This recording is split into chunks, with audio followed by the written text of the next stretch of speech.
siya nagsabi-sabi na ayaw niya explanation. Bakit siya ngayon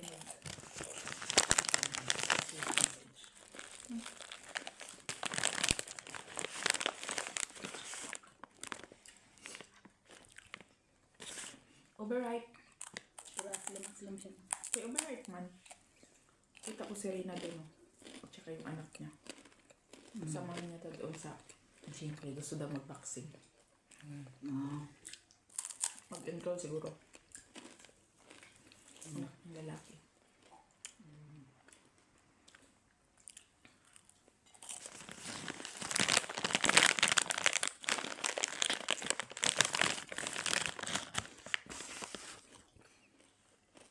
Lugay kasi muna diri gabi eh.